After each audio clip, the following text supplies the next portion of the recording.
मनीषा सुबह से ही घर के काम कर रही थी।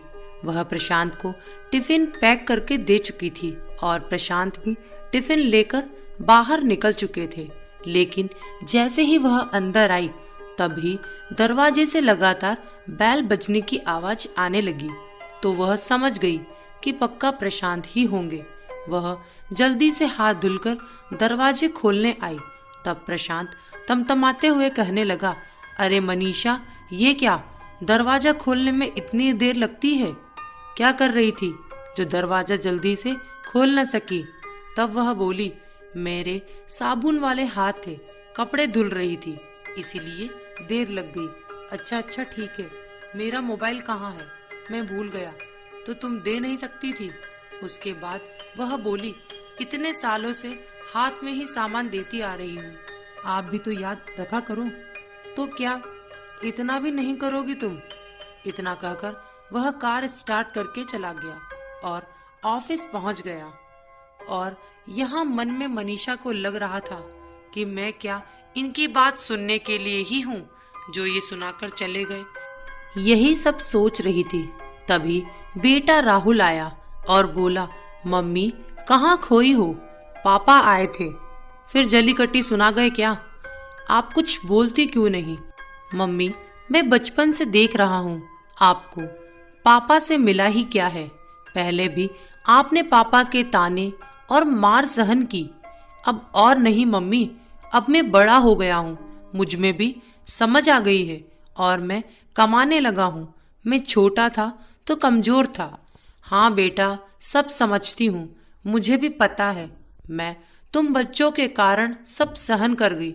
फिर बेटा राहुल बोला, अब पापा को आप भी बोल दो, अब और नहीं, बहुत हो गया। राहुल ने पापा को बचपन से मम्मी को चिल्लाते ही सुना है। वह सोचता था कि मम्मी भी पलटकर पापा को जवाब दे सकती थी, पर वो क्यों नहीं देती थी। अब राहुल को समझ आने लगा था कि मम्मी मेरा चेहरा देखकर कुछ नहीं बोलती थी ताकि वो मुझे काबिल और पढ़ा लिखा कर साहब बना सके, इसीलिए बेकार में बहसबाजी नहीं करना चाहती थी। फिर शाम हुई तब प्रशांत अपना पैर पटकते हुए अंदर आया। उसने मुंह से कुछ नहीं बोला। आज मनीषा के अंदर भी आत्मविश्वास आ चुका था। उसे चाय पानी लाने में देर हो गई, फिर जैसे तूफान तो आना ही था। ये क्या मनीषा, चाय पानी लाने में इतनी देर लगती है?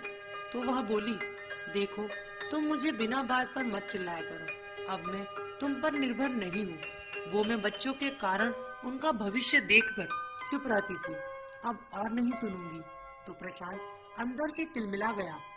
वो कहने लगा, ज्यादा पर निकल आए हैं जो इस तरह बोलने की हिम्मत कर रही हो?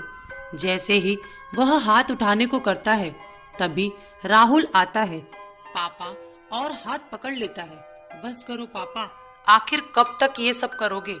मम्मी कोई गुलाम या कठपुतली नहीं जो चाबी भरो और अपने हिसाब से चलाते रहो। अगर आप सोचते हो कि हमेशा आपकी मनमानी चलेगी तो ऐसा नहीं होगा। अब मैं घर को और मम्मी को संभाल सकता हूँ, देखता हूँ क्या कर सकते हो तुम लोग। प्रशांत बोले जा रहा था, पापा बहुत हुई आपकी मनमानी, अब ऐसा नहीं चलेगा। आप बिना बात पर चिल्लाते रहे और मम्मी सुनती रही। क्या कहा तुमने? तुम बहुत बोलने लगे हो। फिर क्या था? बेटे का साथ पाकर मनीषा भी बोली, मुझे आपकी जरूरत नहीं है, आपको जहां जाना है चले जाएं, आपके बिना भी रह सकती हूँ। बेटा काबिल है, अब मैंने बहुत सहन कर लिया, अब और नहीं चलेगा।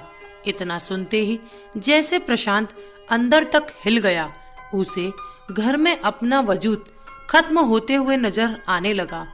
आज उसे एहसास हुआ कि मैंने मनीषा पर बहुत ज्यादतियां की है, जो न केवल मनीषा ने सहन किया बल्कि बेटे ने भी महसूस किया है। इसी कारण आज राहुल इतना बोल पाया। पर आज मनीषा को अंदर से खुशी हुई, वह प्रशांत के सामने खुलकर बोल पाई। इस तरह प्रशांत को समझ आया कि बिना बात पर चिल्लाने और रौब दिखाने से कुछ हासिल नहीं होता, बल्कि ऐसे में घर में सम्मान भी खत्म हो जाता है।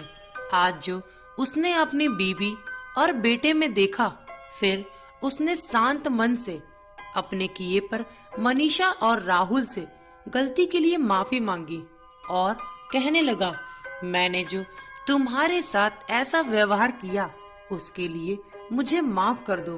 इतने समय तुम स्वयं अपने लिए क्यों नहीं बोली?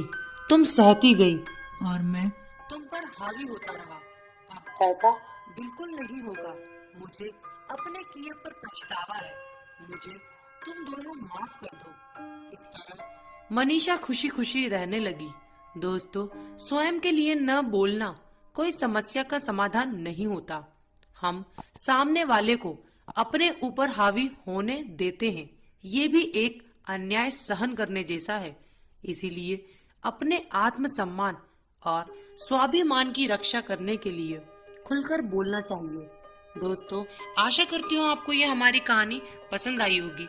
अपने विचार हमें कमेंट बॉक्स में लिखकर जरूर भेजें और हमारी कहानी को लाइक करें और ज्यादा से ज्यादा शेयर करें। अगर आप हमारे चैनल पर नए हैं तो हमारे चैनल को सब्सक्राइब करना ना भूलें। Thank you.